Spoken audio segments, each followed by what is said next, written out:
થઈ। વોડા આવાસ વિસ્તારમાં ઉગ્ર બબાલ, મારામારીનો વિડીયો સોશિયલ મીડિયા પર વાયરલ થયો। બંને પક્ષોએ એકબીજા પર હુમલો કર્યો। ઘટનાથી સ્થાનિકોમાં ભય વ્યાપ્યો છે અને રોષનો માહોલ છવાયો છે। વાયરલ વિડીયોના આધારે પોલીસે તપાસ હાથ ધરી। વડોદરામાં બે જૂથ વચ્ચે મારામારીનો આ બનાવ બન્યો છે। અત્યારે જે સ્થાનિકો છે તેમનામાં ભયનો માહોલ વ્યાપ્યો છે। સોશિયલ મીડિયામાં પણ આ વિડીયો વાયરલ થયો છે। બંને પક્ષોએ એકબીજા પર હુમલો કરતા જ મામલો વધુ ઉગ્ર બન્યો હતો। વોડા આવાસ વિસ્તારમાં આ ઉગ્ર બબાલના સમાચાર પ્રાપ્ત થઈ રહ્યા છે। મારામારીનો વિડીયો અત્યારે સોશિયલ મીડિયામાં વાયરલ થયો છે। પ્રતાપનગરમાં આ ઘટના બની કે જ્યાં બે જૂથ વચ્ચે મારામારી થઈ। કયા કારણોસર મારામારી થઈ તે હજુ સ્પષ્ટ નથી। આખરે અંગત અદાવત હતી, શું એવું બન્યું કે બંને પક્ષ સામસામે આવી ગયા અને ઉગ્ર બોલાચાલી મારામારીમાં પરિણમી? પોલીસે અત્યારે તપાસ હાથ ધરી છે। સંવાદદાતા હાર્દિક જોડાઈ ગયા છે વધુ જાણકારી સાથે। હાર્દિક, શું બન્યું હતું આ બે જૂથ વચ્ચે? બિલકુલ જે આ ઘટના ઘટી એનું ચોક્કસ કારણ હજી સુધી સામે આવ્યું નથી, પરંતુ આપણે ગઈકાલે પણ દર્શકોને અહેવાલ દર્શાવ્યો હતો કે વડોદરા શહેરમાં કઈ રીતે અસામાજિક તત્વો જે છે તે બેફામ બની રહ્યા છે। ગઈકાલે મારામારીની ઘટના ઘટી હતી, ત્યારબાદ રાત્રે ફરીવાર જે છે તે મારામારીની ઘટના જે છે તે બની છે। પ્રતાપનગર વિસ્તાર જે છે ત્યાં મહાનગર વોડાના આવાસના મકાન આવેલા છે। સામાન્ય બાબતે તકરાર થઈ અને ત્યારબાદ જે છે તે બંને પક્ષો સામે સામે આવી ગયા અને એકબીજા પર તૂટી પડ્યા હતા। આખી જે ઘટના છે તેનો વિડીયો સોશિયલ મીડિયા પર વાયરલ થતાની સાથે પોલીસ સક્રિય થઈ છે અને પોલીસે આ વિડીયોના આધારે જે છે તે તોફાનીઓની ધરપકડના ચક્રો જે છે તે ગતિમાન કર્યા છે। આભાર હાર્દિક, જાણકારી આપવા માટે।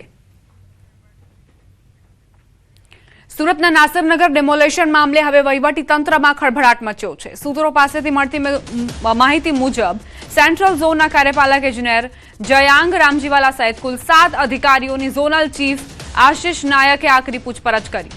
કાર્યપાલક ઇજનેર, 3 ડેપ્યુટી ઇજનેર અને 3 જુનિયર ઇજનેરને નાસરનગર વિસ્તારમાં કોના કહેવાથી અને કયા કારણોસર ગયા હતા તે અંગે સ્પષ્ટતા માંગવામાં આવી। આ ઉપરાંત ગત ઓક્ટોબર મહિનાથી ચાલી રહેલી ડીમાર્કેશન ફાઇલના રેકોર્ડ ઉપલબ્ધ કેમ નથી તે મુદ્દે પણ ઝોનલ ચીફે જવાબદારી નક્કી કરવા તાકીદ કરી છે। સંવાદદાતા કીર્તેશ જોડાઈ ગયા છે વધુ જાણકારી સાથે। કીર્તેશ, સુરતમાં નાસરનગર ડિમોલેશનને લઈને અધિકારીઓ પર ગાજ। બિલકુલ, સુરતનું ચર્ચારિત નાસિરનગરનું ભૂતિયા ડિમોલેશનનો મામલો ગુજરાત સરકાર અને કેન્દ્ર સરકારના એમાં પહોંચતાની સાથે જ હવે અધિકારીઓએ જે તપાસ કમિટી બનાવી હતી તે તપાસ કમિટીની હિલચાલ શરૂ થઈ છે। ખાસ કરીને સેન્ટ્રલ ઝોનના કાર્યપાલક ઇજનેર જયંત રામજીવાલા સહિત 7 અધિકારીઓને ઝોનલ ચીફે આખરી ઝાટકની કાઢી છે। સેન્ટ્રલ ઝોનના ચીફ આશિષ નાયક દ્વારા તેમની પૂછપરછ કરવામાં આવી છે। કાર્યપાલ ઇજનેર, 3 ડેપ્યુટી અને 3 જુનિયર ઇજનેરોને ઝોનલ ચીફે બોલાવી તેમની પૂછપરછ શરૂ કરી છે કે કોના કહેવાથી આ જગ્યા પર જવામાં આવ્યું હતું, ડિમોલેશન કરવામાં આવ્યું છે। કહી શકાય કે આ સમગ્ર ડિમોલેશનની ઓક્ટોબર મહિનાથી ફાઇલ આવેલી હતી, તેને રેકોર્ડ તેના હવે મળતા નથી। એટલે કે જે માર્કિંગ માટેની ફાઇલ હતી આખી ફાઇલ જ ગુમ થઈ ગઈ છે અને જે પ્રકારે આખું આ સમગ્ર મામલામાં સોપારી કોયડાની ગંધ આવી રહી છે, આ બિલ્ડરની સાથે થયું છે, ત્યારે રાજ્ય સરકાર અને કેન્દ્ર સરકારની મધ્યસ્થી બાદ હવે જે તપાસ કમિટી છે તેને તપાસનો ધમધમાટ શરૂ કર્યો છે। સૌથી મહત્વની વાત છે કે જે તપાસ કમિટી બનાવવામાં આવી છે તેમાં 2 અધિકારી એવા છે કે જે ડિમોલેશન સમયે ઘટના સ્થળે હાજર હતા અને જેમના પર અનેક વખત ભ્રષ્ટાચારના આરોપ લાગી ચૂક્યા છે। તે આ તપાસ કમિટીમાં છે ને હવે એ કમિટી અન્ય અધિકારીઓની પૂછપરછ કરે છે। એટલે કે સાચું દૂધનું દૂધ અને પાણીનું પાણી થાય તેવી શક્યતાઓ નહીવત દેખાઈ રહી છે। આભાર કીર્તેશ, જાણકારી આપવા માટે। સુરતના કતારગામ ઝોનના સિંગણપુર વિસ્તારમાં આવેલી કૃપા રેસિડેન્સીમાં ગેરકાયદેસર બાંધકામ હટાવવાના મામલે મહાનગરપાલિકા શંકાના ઘેરામાં આવી છે।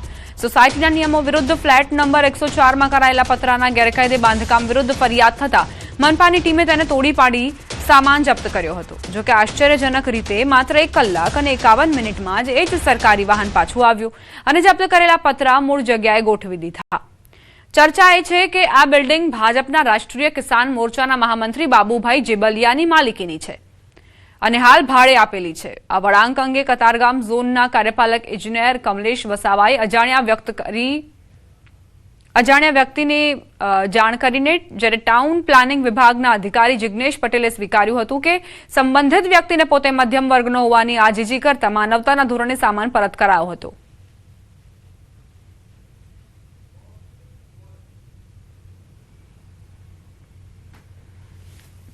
નીચેથી તો અમારું ઘર પેક જ છે, આ બિનકાયદેસર દુકાન છે ને એના કારણે, પણ અમે કાંઈ વાંધો નથી ઉપાડ્યો, પણ એણે ઉપરથી પતરા નાખ્યા પાછા દુકાન ઉપર. પછી અમે એની અરજી કરી તો એ લોકો SMC વાળા આવીને તોડી ગયા અને પછી પાછું રિટર્ન કરી અને અત્યારે પછી પાછું એને રિપેર બી કરી આપ્યું બધું. એટલે કંઈ હું આ પાછા કઈ રીતે મેકી ગયા, કોનો હાથ છે એના ઉપર, તો પાછું મેકી ગયા અને પાછું આ કરે છે. અરજી નાખીને તોડાવેલું હોય એ પાછું કરી જવાની શું જરૂર છે? સુરતનો આ બનાવ ખરેખર ચોંકાવનારો છે કે જ્યારે પતરા એ ગેરકાયદે હતા, તોડી પાડવામાં આવ્યા, મનપા તરફથી એક્શન લેવામાં આવ્યા, બિરદાવવા લાયક બાબત હતી, પરંતુ 1 કલાક ને 51 મિનિટમાં મહાનગરપાલિકાના અધિકારીઓ કર્મચારીઓને એવું કયું હૃદય પરિવર્તન થઈ ગયું કે તેઓ પાછા પતરા લઈને ત્યાં પહોંચે છે અને તેને ફિટ કરવામાં પણ હેલ્પ કરે છે, મદદ કરે છે.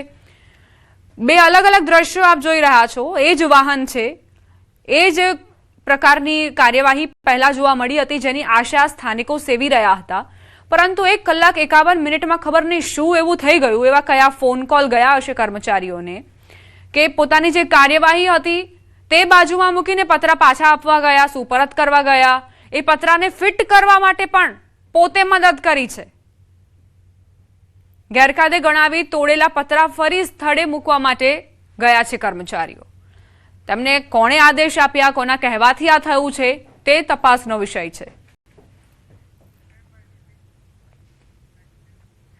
ટૂંક સમયમાં મળશે AMC વિપક્ષ નેતા. કોંગ્રેસ નિરીક્ષકોએ ચૂંટાયેલા કોર્પોરેટરોની સેન્સ લીધી.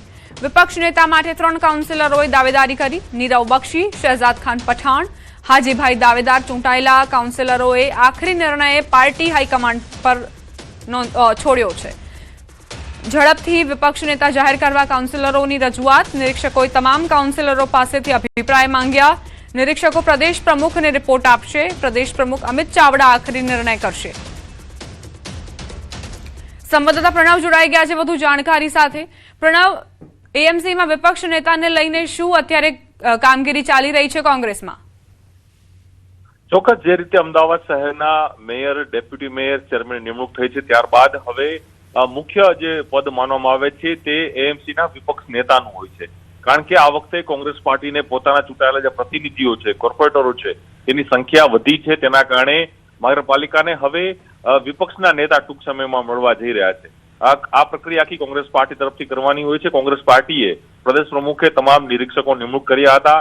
ડોક્ટર હેમાંશુ પટેલ હોય, ચંદનજી ઠાકોર છે, એ તમામ નિરીક્ષકો દ્વારા તમામ ચૂંટાયેલા જે પ્રતિનિધિઓ હતા કોંગ્રેસ પાર્ટીના તેઓને સાંભળવામાં આવ્યા હતા, તેઓને અભિપ્રાય લેવામાં આવ્યો. અભિપ્રાયમાં એ સ્પષ્ટ થયું છે 3 મુખ્ય દાવેદારો જોવા મળી રહ્યા છે. તેની અંદર નીરવ બક્ષી, દરિયાપુરના કોર્પોરેટર, શહેજાદ ખાન પઠાણ, પૂર્વ વિપક્ષ નેતા, અને હાજીભાઈ જેઓ સિનિયર કોર્પોરેટર છે. આ તેવા 3 મુખ્ય દાવેદારો છે અને તેમાંથી સૌથી પ્રબળ જે દાવેદાર માનવામાં આવે છે, ન્યૂઝીલેન્ડ પાસે માહિતી મળી રહી છે તે પ્રમાણે, તો તેની અંદર નીરવ બક્ષી આ વખતે મહાનગરપાલિકાના વિપક્ષના નેતા બની શકે છે.